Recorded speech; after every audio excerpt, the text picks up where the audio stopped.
really incredible? What's that? I think it's really amazing how, like, insanely intelligent, like, humans can be and how much, like, we've managed to develop and come up with and, like, the things we managed to discover and invent. And and still, despite that, people like flat earthers and anti-vaxxers exist. I agree. What prompted this? I was at work and I was standing in front of the elevator waiting for the elevator to come to my floor. Oh, I should give an FYI here. My downstairs neighbors just not FYI, whatever.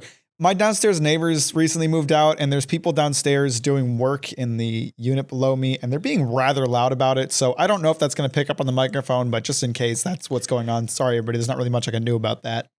So it's funny you mentioned that. They're doing balcony work on my building and they've had like construction equipment out in my courtyard all day. So I was kind of worried about that too, but I think they just wrapped up at like, I don't know, maybe like 5:30 or something. So I think we're good, but I was worried that might be the case on my end too. It is what it is. This is the construction noise podcast episode, I guess. But anyway, I was standing in front of the elevator door waiting for the elevator, and like the elevator itself is a pretty ingenious invention, but I was paying attention. I was looking at the marker on the door that like indicates what floor you are on, and I kind of was like looking underneath the number, and there was like braille underneath, you know, for blind people to read to know what floor they're on. And I was like, it's really fucking incredible that like we managed to develop a way for, you know, blind people to effectively read. Right. And even more than that it actually works and that people can understand like just these bumps in patterns. Like you rub your hand over it, and it, like I don't know how they discern it, but they sure do. Right. It's got to take a lot of practice. Yeah, and it's just it's really incredible that like somehow humankind managed to develop such a thing. And then I think about other things like how we discovered how you know, space is growing larger by viewing redshift, and redshift was effectively like it wasn't even something they knew or were looking for. It was just something that was kind of like they found by accident. Were like, what's up with this? And through figuring out what it was, we're able to figure out all this other stuff, and it's crazy. Yeah, we've advanced a long way, especially in the last like 100 years. Yeah, it's crazy. It's crazy to think that the things that we're capable of and things we discovered, and there's still people out here who think the Earth is flat. You know, it's just the duality of man in that kind of situation is really incredible to me. Yeah. I mean, we've talked before about anti-vaxxers, and you mentioned like the ice wall. Oh my God, the ice wall is hilarious. Oh God, even like. That's so much worse than even like the anti-vax thing, because that you can even be like, whatever, like there could potentially be some sort of side effect. There's literally no arguing with the fact that the Earth is round.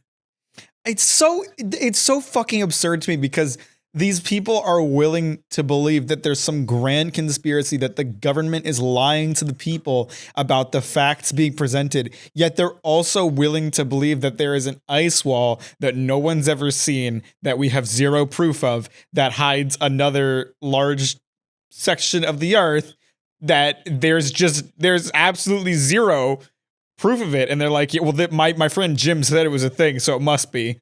Right. Oh my God.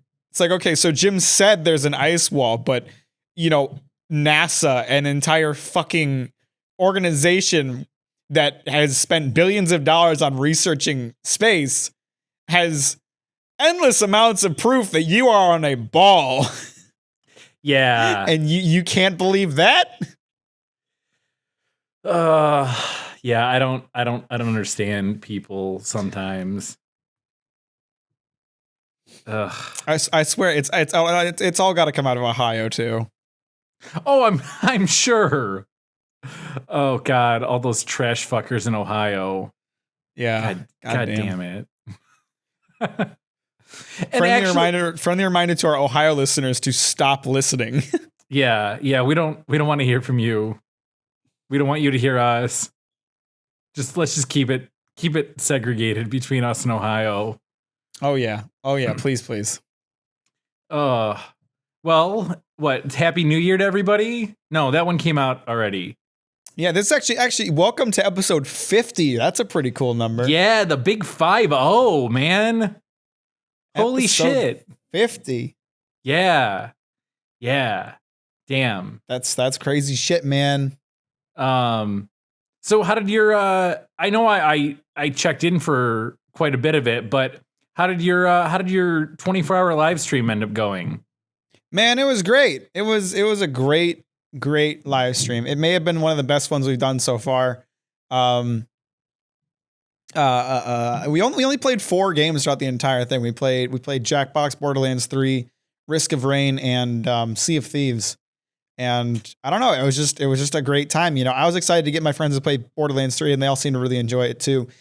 Jackbox, I know for sure.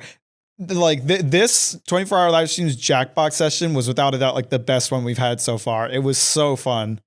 Yeah, that was a good time. Like I couldn't even get into like a couple of rounds because there were so many people trying to play. Yeah, like the viewership throughout that too was crazy. We were averaging like 20 plus viewers, which is a lot more than I can usually manage. And people were so excited about getting involved in it, and people were having so much fun with it. And oh my god, the shit they came up with was so funny. It was definitely like just the best Jackbox sesh we've ever had. It was so much fun. Yeah, that was a really good one. I had a good time being able to jump in and interact with the rest of you. You animated the frog, right? That was you? Yeah. Everyone really liked the frog. Nice. Yeah. So, for anyone who doesn't know what Jackbox is a video game that it's a really cool concept. Only one person has to own the game, and then like they have all these mini games within it that like you connect to via your phones, and it all runs off of like one computer that just like compiles all the answers to like whatever it's doing. So we played a game called Drawful Animate, and how Drawful works is everybody's given a prompt, and they have to draw like a 2-frame animation to represent their prompt, and then the other players have to come up with they have to essentially try to like come up with a prompt for the animation, and then you vote on which one you think was the actual prompt. So you're trying to trick people into voting for what is not actually the prompt. And so Mike got Frog Jog, and he drew this goofy little frog like trying to catch a fly, and nobody guessed it was Frog Jog because no one could tell it was jogging. Yeah. I just drew a frog, and I didn't know how to make it jog, so I just went with frog. Figured that was close enough. But everyone really liked the animation itself. Everyone was a big fan of Frog, so nice. When I was drawing it, it reminded me of this meme that I've seen it a couple times, but Mike sent it to me, I think last week, and I think it's just like a screenshot off of like Reddit or something like that, where there was a contest to draw a frog, and one of them was essentially, you know, like what mine looked like an MS Paint drawing. And the other one looked straight up like it was an actual photograph. And it said like, spent 40 hours drawing my photorealistic frog, and all I got was second place. And like the MS Paint looking one got first because it was all just based on like how many likes it got. Oh man. Yeah. Good stuff. Yeah. It was goofy. Yeah, everyone liked the frog. It was a good frog. Nice. Good. I'm glad. I enjoy the drawing ones. My drawings aren't usually good, but I can usually get people to guess what I'm trying to draw at least. Yeah, man, I really enjoyed it. Like we played a game called Job, and that's a new game off of like a new pack, and like I think it's my new favorite Jackbox game. It was so fucking funny. How the game works is everyone's given like a couple questions, and you're supposed to answer the questions with just like any answer you want, really. And then what it does is it takes all those questions and just splits it into their individual words and gives every player some of those words, then gives them new questions that they have to answer with whatever words they have available. And it's so funny because people come up with like the weirdest shit when they only have a limited number of options. Yeah. That one sucked a little bit for me. Because I was on a pretty serious delay, and like watching the stream, it'd be like, I have like 30 seconds or whatever, and like 5 seconds later it would cut me off. So that kind of sucked. Yeah. I don't know how you were viewing it, but usually refreshing works when you're having latency issues, because I know that the stream itself wasn't very far behind. Okay. But that's for future reference. But no, I mean, like, we played 2 rounds of that because it was so fucking funny that we were dying at the answers. Yeah, Joke Boat's another good one. I like that we played that. Joke Boat's a great one. I really enjoy Joke Boat. Yeah, that's a really good one. There's another one. There's like I think it might be called like Dictionarium or something like that. That one's pretty good. Familiar to me. I think you're given a word and you have to write what the definition of it is, and then other people get your definitions and have to come up with a word that fits that definition. Oh, that's pretty goofy. Yeah. That one's really goofy. But it leads to all sorts of hilarity. I bet. Yeah, well, and then after so what were you gonna say? Oh, no, I was just gonna say, well, that's good that your stream was so successful, but you're not done talking about it, so go ahead. Well, the last thing I wanted to bring up was Risk of Rain, which was one of the other games we played. Risk of Rain is an indie roguelike, and it's a game that's like gotten a lot of praise, and like I've had it for a long time, but I never played it. And the reason I never actually played it is because I played Risk of Rain 1 and I didn't like it that much. But Risk of Rain 2 is like a completely different game. And when like we decided to play that, when I envision like what games I want to have on a list for 24-hour live stream, I usually try to have like a few big games that I know will take up like a really large chunk of the live stream. So like, our Borderlands 3, our Valheim, our Sea of Thieves. Sea of Thieves took up 12 hours on one stream. Valheim took up 14. Borderlands 3 took up 8 on this last one. Like, there's some games that I want and expect to take up large chunks of the stream. And then I have like other what I call break games, which are just meant to last like, I don't know, an hour or two. So like Jackbox is a great one. We played that one for 2 hours. Apex Legends is a battle royale. We usually say that for like when someone needs to go on a break for a second. So there's only 3 of us because it has like 3-person teams. And then, we can use that for 20, 30 minutes. So I try to have a good mix of like big games and break games. And so Risk of Rain 2 was going to be one of my break games, like something we just played really quickly. But we ended up playing it for 8 hours because it was so much fun. Wow. Damn, that's cool. Yeah, man, it's such a good game. Like I got so addicted to it that I put another 8 hours in since the live stream ended. Nice. It's really fucking addicting. So, yeah, great 24-hour live stream. I'm really happy about this one. I'm really excited about how many people joined in. My Twitch has had a lot more, like I mentioned on a recent podcast, a lot more regular viewers recently, thanks to the popularity that my channel has seen. And they really came out to see the 24-hour live stream, and it was so cool to have so many new people in and experiencing all the craziness that is a 24-hour live stream, and it was just a great time. Nice. Yeah, the timing of it worked out really well for me this time. You started like 10 o'clock Eastern? Yeah. Okay. Yeah. So, I mean, I was up at like 9 and then I got like a notification. So I like checked you out like as soon as you started and watched for a couple hours. And then I had to run to the store and, took a little break and then came back. And then I went to bed and then I woke up in the morning and you guys were still going. That's how it goes. Yeah. You had another like 2 hours to go. So I tuned in for a little bit, but I had to go take care of a little bit of work in the morning. So I didn't get to really watch too much that next morning, but still a good time. Yeah, man, it's really funny how many people we end up seeing twice throughout the stream, because people will, go to bed and wake up in the middle of the live stream. So, we'll have someone who will like say goodbye to us in like the first half, and then 8 hours later they'll come back and be like, hey, so you're still going. Right.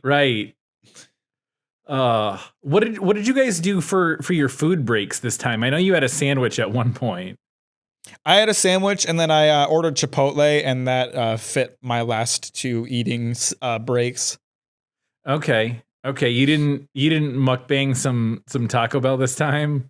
No, man. I was really careful about like taking care of my body during this one, because I think I've started to learn, because again, this is the 7th 24-hour live stream we've done. We've done so many of them at this point.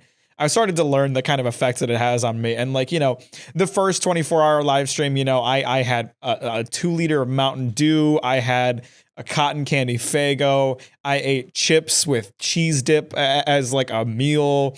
I've ordered pizza on a lot of them, and then I eat the pizza when it gets there, and then I eat more later in the stream. And there's just like, it comes back to bite you later in the stream when you eat like that. Right. Like, yeah, you think of eating something like that, and it's like, oh, this won't be a problem. It'll keep me going, and then like, you eat a bunch of pizza 6 hours in, and then 22 hours in, when you've had another session of pizza later on at some point, you realize like, oh, I feel like shit. Yeah. Yeah, I gotcha. So this time I went with, Chipotle, which isn't like super healthy, but like I had proteins, I got salsa, so I had some veggies, I had rice. It's like a better spread than something like pizza. And then I only drank water. I had tea once, but other than that, I only drank water throughout the entire stream. I didn't drink anything else, because I was like, I know how this soda affects me, it'll be fine in the moment, but it'll hurt me later, so I'll just drink water the whole time. Nice. Look at you being and responsible. I felt much better about it by the end of it. Good. You're so responsible. Yeah, well, you gotta take care of yourself to get through those fucking things. It's a real gauntlet, Right. No, I bet. Like, like I said, I was popping in and out, but like I checked in and you were like, oh, hey, we're at like, I don't know, whatever, like the 6 hour, 8 hour mark or something like that. And I was like, oh God, he's got so much longer to go. Yeah, man. Yeah. I mean, it's made a lot easier when you're, enjoying the experience, right? And that's an obvious thing. That makes sense. Yeah. But like, it's hard to explain. Like there are certain parts of the live stream where it starts to drag, and you're like, fuck, this sucks. There's so much time left. I don't even know if I'm going to make it. This is the worst.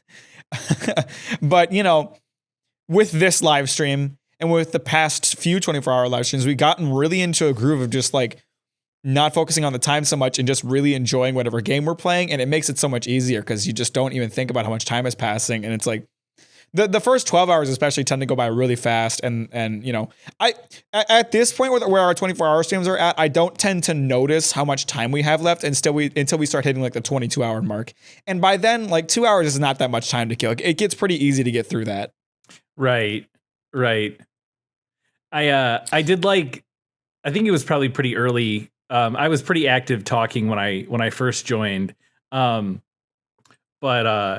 you were talking, or someone mentioned how they like just you having dialogue, and someone joked that we need to have a 24-hour live podcast. Yeah. I don't know if we could pull that off, but I don't think so either. Not without like 3 other guests. Yeah. I can't just sit here and talk to you for 24 hours straight. I mean, like, we could do a 24-hour podcast where I just like catch Mike up on the entire history and progression of One Piece, and that would easily take up that amount of time. That's pretty much just going to be you talking. I'm definitely not going to make it 24 hours through that. Well, what if you end up liking it? Then you and I would have more to talk about. I mean, I suppose you're right. Imagine if like you got super into One Piece, and then every week we could have a part of the podcast that was just like discussing the newest chapter. Wouldn't that be kind of pog? It kind of would. I won't lie. That would be kind of cool. I don't know. I don't know if I want to commit to sitting through 24 hours of listening to the history, but that would be kind of cool if we had that to talk about. Yeah, but yeah, great live stream. And then before I stop talking about it, I will give a little shout out. My friend Kyler, who was with us on the live stream, is also a live streamer himself and was streaming the entire time we were playing. So, you know, twitch.tv/ancient relic. That's ANCIENTRELYK. If any of you guys are into live streamers, you can go check him out. And he has an entire VOD of the 24-hour live stream from his perspective, if you want to check that out as well. Nice. Cool. I'll have to give him a look. Kyler. But yeah, and then yesterday on stream I beat Dark Souls 3. Nice. That's awesome. So I'll give my update. Like I've mentioned on previous podcasts, I'm playing through all the FromSoft games, and I mentioned that I do a little review and talk about each game after I finish it on the podcast. Dark Souls 3 is a game that I've already beaten a bunch of times, and I love that game, and I had a really fun time playing through it on stream, and I had it was really cool. I know the game so well that for the most part, like the challenging part of it was that I was using a different build than I'm used to. Mm-hmm. But there was one boss in the entire game that I'd never beaten before. And it's not because it's like super hard, but because it's in the last DLC for the game. And until this year, I had never beaten the DLC for this game. But earlier in the year, I managed to beat it. But I decided not to beat the final boss of the DLC because I wanted to like keep that as like the one thing I would do blind on stream. And so I finally beat it on stream on Monday. It was a really hard boss, but it was really, really fun, and I had a great time. And yeah, Dark Souls 3 is just a really solid game. I think like the thing that I like most about Dark Souls 3 is that it kind of combines the things that are great about like the early Dark Souls games, Dark Souls 1 and 2, and Bloodborne. Mm-hmm. You know, something I mentioned when I talked about Bloodborne last was that Bloodborne is a lot faster of a game. It's a lot more like technical of a game. It requires a lot more like dodging and hitting, whereas Dark Souls can be a lot more defensive. You know, in the first Dark Souls, it's very viable to just have a shield with you. Whereas in Bloodborne, there's a shield in the game, but it's literally a joke thing. You cannot use it viably in the game. Okay. So the thing I like about Dark Souls 3 is that there are defensive options, but the game is much more focused on that, on dodging and avoiding attacks and finding openings. And it's much faster than the early Dark Souls games without being as like crushingly fast as Bloodborne is. And something that Bloodborne suffers from is that the game is just very dark in general, you know, like yeah, everything's very black. A lot of the areas are like at night. A lot of the areas can look very samey, and so it can be hard to feel like you're in different places throughout the game. It can kind of feel like you're just going through the same parts of the game throughout the entire game. Mm-hmm. Dark Souls doesn't have that problem. It's a much brighter game despite being called Dark Souls. There's a lot more variety of areas. There's a lot more things to explore. So I think it has like the most interesting world out of all the games and probably the most tight combat out of all the games I've played so far. So really enjoyed getting to play through that on Steam. And now I get to play Sekiro next. Nice. We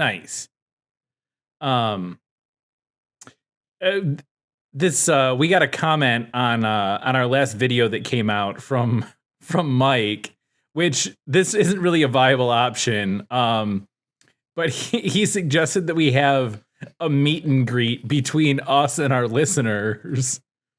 But you moved away now, and I know a lot of your listeners don't live anywhere near me or you.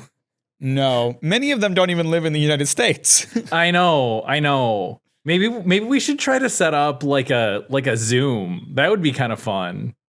It'd be interesting. I don't know. I mean, he brought it up, and Zoom is the only viable way we could do any kind of meet and greet. But I think that could be kind of funny. I need to get like RSVPs to make sure we have enough people to even do that. Right. If not, it's just going to be like you and me and Mike and Sean. Scorpion might come by. He might be too anxious. I don't know. Oh God, that's great. So we've talked a lot about Kickstarter. Yeah, sure. And like Kickstarter scams. I saw a Kickstarter ad the other day. It was for a series of trading cards that this company wants to get off the ground. And the theme for them is dog turds. It's like Garbage Pail Kids, but even worse. Yeah, basically. And I think they even made reference to Garbage Pail Kids in the description. But yeah, it's literally just pictures of piles of dog crap, and they make them into trading cards. I wish them all the luck. I'm not investing. No, I'm not either. I almost want to just invest $5 so I can get like 1 pack of dog turd cards. But I thought that was super goofy. But going along with Kickstarter and other things that we've been discussing a lot lately, I've been waiting almost a week for this NFT story that you've got for me. You sure have, and it's a spicy hot one, but I'm going to make you wait a little bit longer because I have a good one on top of that. Okay. All right, go for it. It's not NFT, but it is crypto related, and this one was interesting to say the least. Okay. All right. So I got a message on Instagram from someone I went to high school with named Tim. This is not someone that I regularly talk to. Even towards the end of high school, we really didn't talk to each other that much. Like, I guess I was closer to him when I was younger, but like we really were never that close of friends. We very barely ever talked, and especially like after high school, have not stayed in touch whatsoever. Yeah. So I got a message from him, and he sent me a post that he had put onto his Instagram, and it was it was him shilling for a cryptocurrency investment manager. Okay. It was like, oh, go to this person's profile. They'll tell you when to buy into Bitcoin and how to invest your Bitcoin. And then he was like, here's my wallet. I went from $500 to $25,000 in only 10 hours. Oh my God. It sounds like something that Pajama Guy would get wrapped up in. Maybe, man. And so I responded, and I immediately, like, I saw like the way the message is written. I saw like, the way like the text was laid out in this like message that they screenshotted between him and the investment manager and like all this stuff. And I just replied, got hacked into, hey buddy. And to my surprise, they replied, they said, nah, why do you say that? Huh. And so at first I was kind of like, that's weird. Like that's kind of a weird response. Like it's really obvious I got hacked into, but like maybe he hasn't noticed that he got hacked into yet, or maybe like this person taken over his account entirely. And I noticed that like he had like a story, on Instagram you can post to your story. He had a story going. And so I opened up his story, and it was the same thing. It was like this like him like trying to push people to like go to this Bitcoin investment manager, get in contact with them, get them to like help you out with Bitcoin. And one of the things that they sent to like try to convince people that this was real was a screenshot of their home screen with a notification from Cash App showing that he had withdrawn the $25,000, right? Okay. But there was something peculiar about it. There was something a little bit odd about this post. Yeah, it sounds weird. Whoever like hacked into his account was really trying to convince you that he was not hacked into, and they took a really interesting method in doing so. I replied to this post. I replied to this part of the story in particular, and I said, "Bro, nobody has their own face as their lock screen background." That's really funny. They had screenshotted one of his selfies from his Instagram and made it their lock screen background to try to convince people that this was legit. Like, what the fuck? How stupid do you think people are? Oh my gosh. That's ridiculous. And now I'm blocked, so I don't even know if he knows he's been hacked yet, but I'm blocked from looking at his account anymore. Huh. Interesting. Oh my god, it was so fucking funny. It almost convinced me too. I was looking at it and I was like, oh, that's weird. It's actually like a picture of him. Maybe that actually is his phone. And then I thought about it for a second. I was like, wait a minute. Why would he have himself as a lock screen picture? Right. Yeah. Nobody does that. Like I know some people are narcissists, but come on. Right. Or maybe it's like a picture of like you and some of your friends. It's not like just like a selfie of you. Right, but it was just him. It was just a picture of him. Ugh. That's the worst. So fucking funny. But yeah, following that up, I did have a rather interesting experience with NFTs that I wanted to share because that's been a recurring theme on our podcast lately. And you know, as you pointed out, those fucking those NFT bots love us. Whenever we post about NFTs, they you know, reply to us telling us to check out NFT art or whatever and promote it on their NFT sites because they don't realize that we're not, you know, actually trying to sell any NFTs. Right. And so one of these bots, I got a tweet from these people, and I'll read out the message. Okay. Hi, I came across your YouTube channel and loved the videos. I wanted to reach out about a project we are launching. We are the first project to commit to being carbon neutral, and we are selling 3D cosmic collectibles created in collaboration with NASA, with 100% of the proceeds from the initial sales going to environmental charities. We're looking forward to have a positive social impact through our community, as well as pushing the boundaries of what is possible with NFTs. Wow, so they're claiming they have NASA involved in this. Yes, and then the second message says, if you follow the link in our bio, you will see that we are also the first project with a 3-dimensional roadmap that is compatible with augmented reality on mobile devices. Okay. And so I don't think either of us saw this message because they messaged us a day later and they said, did you get a chance to check out our podcast? Or check out our project, sorry. Did you get a chance to check out our project? Uh-huh. And so I did get a notification about that message and I responded. I said, we spent the last 3 episodes of our podcast talking about how stupid NFTs are. What do you think, dipshit? But then, like, while I'm waiting for them to respond, I like go on their website and check out their stuff, and I noticed a couple of things, and so I sent another message. I said, also, a couple of notes for you. Having a roadmap isn't a selling point. Like their second message, they mentioned their 3-dimensional roadmap. That isn't a selling point. Yeah. Every project has a roadmap. Yeah. And I said, especially if it's as much of a nightmare to read as yours. And so I'm going to send you a couple screenshots I took of their roadmap, or maybe I only took one, over here on Discord. No, I took 2. Perfect. Their 3D augmented reality roadmap is a fucking nightmare because the way it's formatted, like parts of text and the planets in their little AR roadmap actually block the text so you can't read it completely. Oh no. Oh gosh.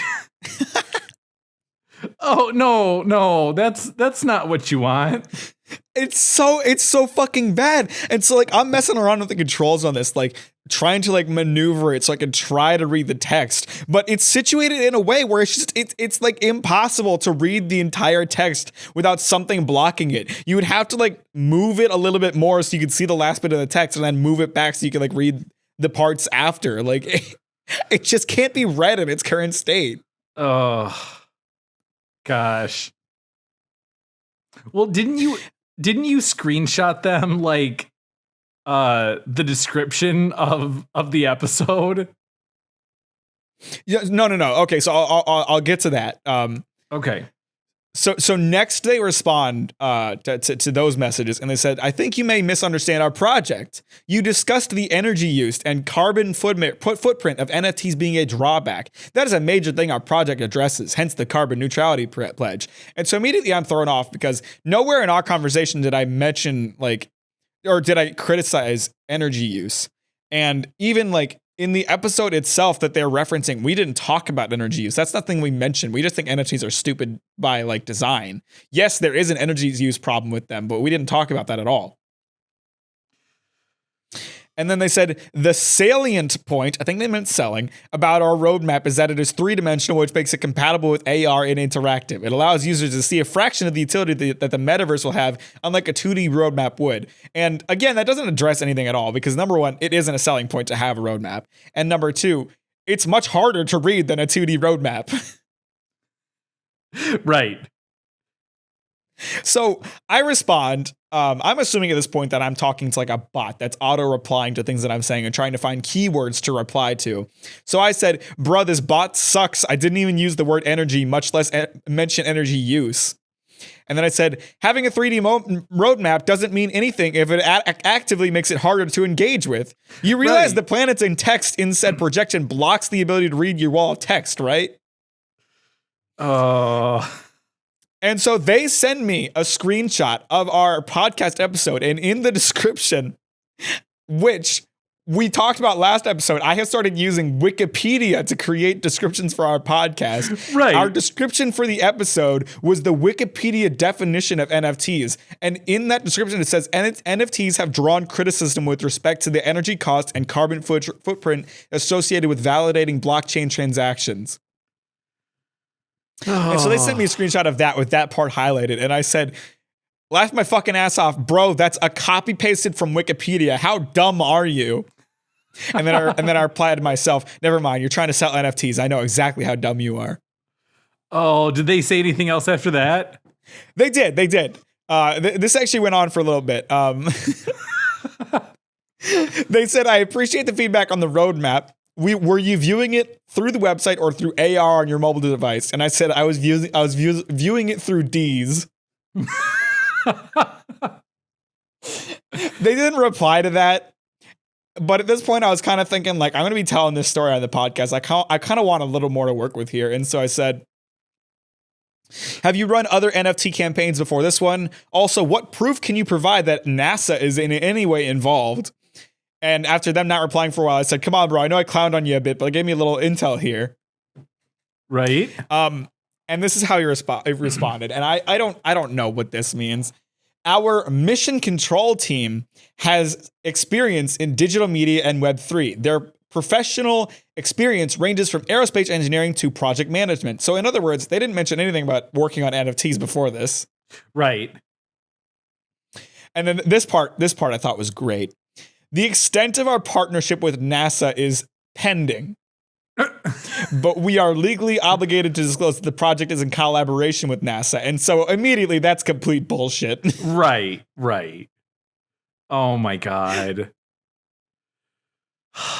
And then they sent some information asking me to read their light paper, which is like a white paper for a business, and I didn't have the time for that. So that's where that saga ends, but that was really fun.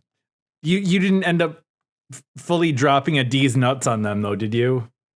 Well, they never asked what I meant by D's, so you know. Yeah, I know.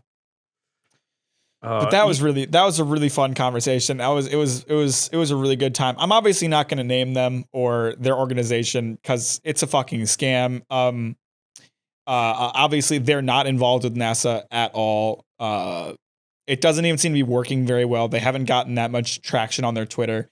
I am just now noticing that they put in their bio that they were born on July 20th, 1969, which, if I remember correctly, is the moon landing. So that's interesting. It was definitely 1969. I don't remember the date. July sounds correct. Oh, and I'm noticing now that the description dropped that they're in collaboration with NASA. Oh. Oh, so I guess whatever was pending fell through. Damn. Oh, that didn't last long. I'm gonna message them about this and see if they'll respond. Ask them if Joe's involved. Because they might actually ask, like, oh, Joe who? Yeah, Joe Biden, duh. Joe Mama? Oh, my God. What a fucking saga. Yeah, I love this little NFT game we've got going on. Because the bots really do freaking love anything that has NFT tagged in it. For sure. I want to make them mad. I want NFT bros to come after our podcast and like try to knock us down. Well, I mean, anytime we've got anything new NFT to talk about, let's just do it. I want to get more of these projects reaching out to us so I can fuck with them. It's so much fun. Yeah, I'll just keep, as long as we keep bringing it up, I'll just keep using NFT hashtags. Do it, bro. Yeah. Oh, good times. God, fucking with people is so funny. It reminds me, so this would have been a little over a year ago. It was like leading up to the last presidential election we had. And I kept getting spam texts that were like, hey, are you registered to vote? And I just ignored them in the beginring. It turns out some of them are actually answered by real people, which was kind of fun. Because they were like, hey, make sure you go out and vote. And I'm like, cool, I will. And they're like, do you know you have to be registered? And I'm like, yes, I'm already registered. And they're like, can we help you register any of your friends? And then that's when I was like, I'm just going to start fucking with these people and see if they're real or if it's just a bot texting me. And so I would start asking them random questions, and sometimes they would respond to me. And it was really funny. Like one time I think I was like, oh, hey, what's your favorite Hall & Oates album? And they were like, well, I'm only 25, so that's a little before my time, but yeah, it's just funny shit like that. So whenever I get a spam text, I always ask them questions after a little bit. One of the other ones that I would frequently ask, and you're not going to get this because you don't follow sports, but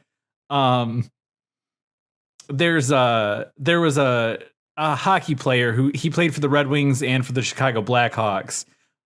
A very long time for both teams. I think he actually maybe played more games for the Red Wings, but is probably better well known for being a Blackhawk. And so that was one question I would ask. Like, do you think of Chris Chelios as more of a Chicago Blackhawk or a Detroit Red Wing? And sometimes I'd get like, I don't follow sports. Which is just whatever, but it's funny fucking with people like that. It really is. It really is. It's really funny to like waste the time of people who are trying to scam you too. Yeah. Yeah. Well, and even in that case, I don't even know if they were trying to scam me, but like, no, they were just trying to get you to vote, but yeah. But I mean, after I'm like, yes, I'm going to vote. Yes, I'm already registered. You probably just need to drop it there. Like, you're already spam texting someone. Just let it go. I just wish like every company in the world would just back off. Like we've talked about, I know I've told the story before about the time that I donated to like some kind of a charity thing, and they wouldn't leave me alone for years, even though I only ever gave them like $5 or something like that. Yeah. Didn't you only donate because like a hot girl showed up at your door? I thought she was a cute, nice woman. Yes. Okay. I don't like the word you used personally, but Okay. And then, we've talked about how I find it annoying that Target keeps the Target mobile app keeps sending me notifications about the most recent sales on shit I don't buy, and how every company on Earth feels the need to send you an email every single day. Like, how many fucking clothes websites have I bought from that send me an email every day? I don't buy clothes every day. Yeah, it's really annoying. World Market. No one's buying furniture every single day. You don't need to send an email out every single day. Back off. It's annoying. Yeah. I know I can unsubscribe, but it's better. It'd be a lot better if I could just, get notified about sales once a month or something like that. And that's all I get. I'd love that. Yeah, for sure. Or I'll get the push notifications from Amazon about something going on sale that I haven't even looked at. They're just based on things you have looked at, we think you might be interested in this. Yeah. It's super annoying. I have an idea. Okay. I want to set up a Breakroom Nachos email newsletter, and every day for the next several years, we will send out an email with a single pixel along with coordinate information, right? Mm-hmm. And so the job of our listeners will be to take that single pixel and pair it with the others, using that coordinate data. And after several years of us sending out, because it's going to be a lot of pixels, we need to be a high quality picture. It'll just make a picture of my penis. I like it. And it won't count as sexting because I all I ever did was send them a single tan square. Right. Yeah, that's all you need to do. This is really funny. I just looked down at my phone and we got a response from the Space NFT company. It says their NASA partnership is still pending. However, we have some exciting partnerships that will be announced soon. Okay, I want to get more info about that. Oh, are you going to respond to him? Yeah. Okay, nice. God. I'm trying to sound legitimately interested. I want them to think that they won me over. Yeah, that's good. Yeah, that's the best way to troll them. Oh, they're still going strong with it though. They must think that that you're actually interested. Yeah, I think it's working. I think they think they convinced me with their light paper, with their information about their energy use stuff. That, or they're extremely desperate. Like I said, their social media game's pretty weak. They're not exactly getting a lot of traction. Yeah. Oof. So I was driving the other day, and this is just kind of a random thought. It's not an original thought, but it popped into my head again. Because I was driving behind a minivan, and I thought it might be one of our old coworkers, our boy Darius. Why was there someone wearing goggles and driving super slow behind you? No, I was behind them, and I know he used to have a bunch. He had I think he had a blue minivan that had a bunch of stickers in the back window. Like a Lithuanian flag and things like that. And so it was coming up on it, and I was like, oh God, is that Darius? And the thought just entered my head. I feel like driving a minivan is the point where you've given up on life. 100%. No hate to especially if you're a teenager who just kind of inherited a minivan, that's different. But if you're an adult who has a choice in selections, and you have a minivan for your family's sake, it's yeah. You can easily get an SUV and do the same thing and not drive a minivan. Yeah. I get the need for space. I've got 3 kids and 2 dogs. I need room to haul them around. I get that, but you could do that in an SUV and not look like you drive a fucking minivan. Yeah, the people who drive minivans are the same people who we've talked about it before. The people who lean way over on their shopping carts.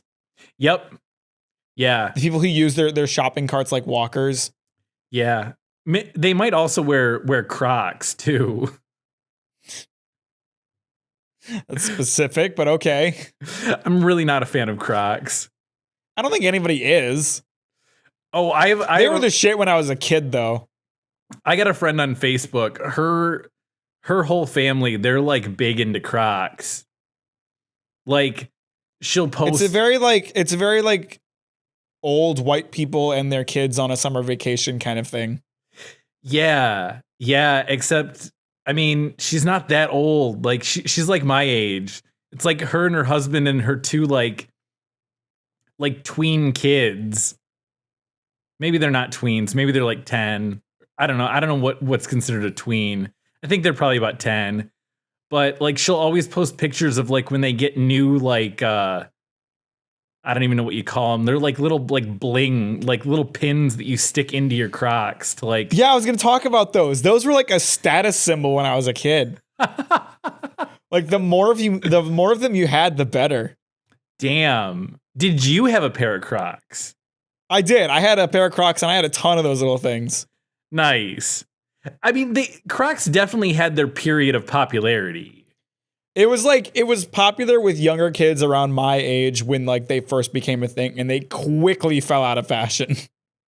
Oh, yeah. Crocs. The day I start using my shopping cart as a walker is the day I have to just like quit being on the internet. Yeah. Yeah, that's the point where you just need to not live anymore. It's fine. Everybody who does that, and execute them. Right. Well, I mean, you previously said you don't want to live past like 50 or 55 or whatever age you decide when you're too old. But I feel like that might be the moment. The day you catch yourself leaning on the shopping cart to hold yourself up. Yeah, man. I don't know. I don't know. I've definitely revised my definition of like what being old means to me. But like, for me, when I don't want to live to the point where my mind starts to go. I want to die lucid, you know? Yeah. Yeah, no, for sure. Absolutely. Speaking of lucid, we've talked before about like weird dreams we've had. And yeah, I should mention just to follow up on our talk about Risk of Rain earlier. We played it so much on the live stream, and I was so like excited to play more that I had dreams about it the night after. Nice, hell yeah, bro. That actually happens a lot. Like if I play a lot of a game in quick succession and I'm like really into it, I tend to have dreams like I tend to like dream that I'm playing that video game the night after. Oh yeah, no, for sure. I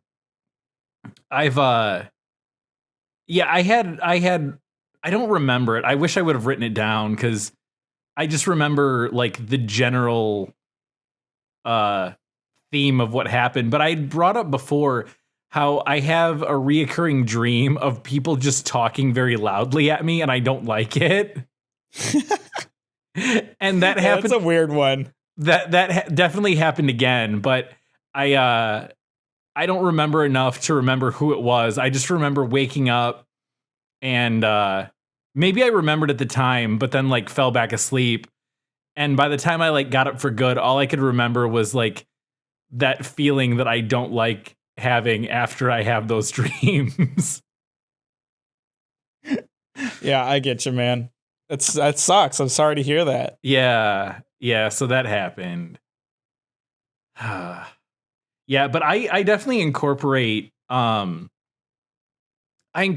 like whatever is going on around me into my dreams very frequently.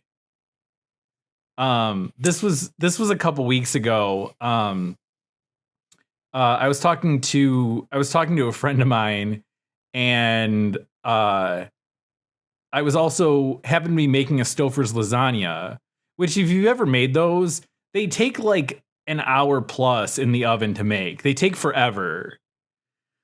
Even in the microwave, I think they take like a half hour or like 40 minutes. So at that point, it's like, screw it, I'm just going to make it in the oven. Yeah. So I made it, and it was like late on, I think like a Friday or something like that. And I was like kind of exhausted, but you know, like I had a timer set. So like I fell asleep, and I woke up like as the timer was going off. And my first thought was, oh my God, Ryan didn't eat yet. And I like ran to the kitchen to pull out the lasagna, and I was like, what? Okay. Nope, I'm just making myself some lasagna, that's all. I'm not feeding anybody. Yeah, I thought that was fucking goofy. Yeah, I get you. I feel like my dreams are either related to things in my life, or they're just completely nonsensical. Like there's that dream that I recounted on the podcast a while back, where like the end of it was me and my friends having an intervention about Sean drinking a shake that would make his beard grow. Like it's fucking weirdo shit. Yeah, in the Sean and the Rogaine shake episode. Yeah, great. That was a fucking funny story. You know, I do frequently, like I said, dream about video games that I've been playing, or I'll dream about like series that I'm into. Like I told a story on stream like not too long ago. I had a dream that was basically a My Hero Academia fan fiction. Mm-hmm. And like I can't explain that dream because it would require too much context about like the anime My Hero Academia and like the story behind it. But like it was really fucking weird. I came out of that like, what the fuck? What was that? Yeah. I thought of this a couple weeks back, and I jotted it down in my notes. I had kind of an interesting story. I can't decide if this is a Karen situation or not. Okay, I'll help you figure it out then. Yeah. So first of all, it was a male, so it technically wasn't a Karen by female definition. I've seen people. We talked about this a long time ago. What do you call a male Karen? And yeah. I've seen people calling them, and this is hilarious because obviously of our friend. I've seen people calling male Karens Kens. Nice. And I really like that. I think that works pretty well. That's awesome. Yeah, you don't want to be a Ken. Fucking Ken. So I was with I think, I don't know, a couple friends, or I was eating with some people years ago in a Taco Bell, like dining in. And all of a sudden this guy gets up and he just kind of starts yelling. And so like everyone's turned around at this point, and like he's like standing at the counter yelling at the Taco Bell employee, and he's like, "There's a bone in my taco." and he's got his taco like unfolded, trying to like show her the bone. No pun intended. And I like, he just like kept going on about it, and she's like, I'm really sorry, like I don't think that's a bone, but I'm happy to give you your money back. And he's like, "No, I don't want my money back. I want another taco." And then, what if there's another bone in it, bro? Right, well, exactly. That's the thing. Like, if you legitimately thought you found a bone in your taco, is the first response, "I would like another taco"? Can I get this taco boneless? Yeah, I don't even know if that's possible for Taco Bell to have a bone in their taco. It was probably just like, it's not absurd. I mean, back in the like mid 2000s, I feel like Taco Bell was in the news every other day for having like rat shit in their food. So who knows what's going on when their beef is getting made? Yeah.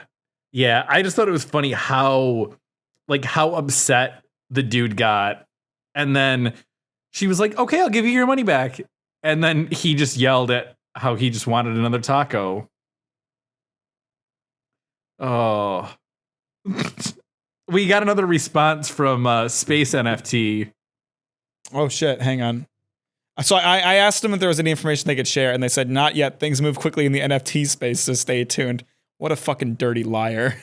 Oh, more like NFTs nuts.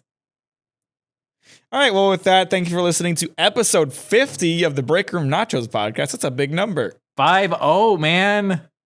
Next week will be, I was thinking about this because I was trying to figure out, like, why if we're coming up on, like, what would be our 1 year episode, why our first episode came out in, like, late January. And I figured it out. It's the whole year zero thing, right?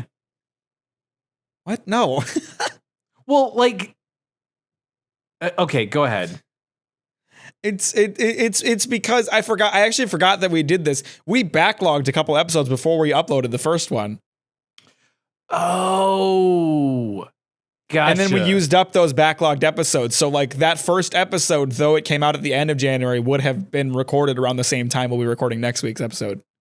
Okay. I gotcha. Yeah, that makes sense. No, I thought you were just going like, because like this episode will come out on the 10th, and then the next episode would come out on the 17th, which will be our 51st, and then episode 52 would come out on the 24th, and we started last year on the 25th. But that's where I was getting the year zero thing, because like, you know, yeah, I don't. Is this some boomer joke about Y2K that I don't get because Y2K doesn't make any sense to me? No. Like, you know, like you're just like it's. Oh, I see. Well, that would make sense if our first episode was episode 0. Yeah, but because it's episode 1, but we're starting on like timeline 0. I guess that wouldn't work. That wouldn't work.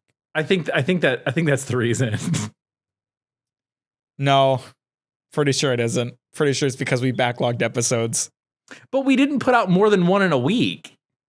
No, but we did record for 2 weeks before we put our first episode out. Yeah. Because we didn't record those first couple episodes in one sitting. We had them spaced out still. Yeah. I don't know, bro. Well, we got to think of something special to do. I got something planned. I got something planned. Okay. All right. Right on. I'll see what I can come up with too, so we can both kind of have a little celebration. Sounds good. We'll see y'all then. Thanks for listening. Remember, don't buy NFTs. Fuck Ohio and eat shit. Oh yeah, and everyone from Flint's a trash fucker. All right, Mike. It's been a while.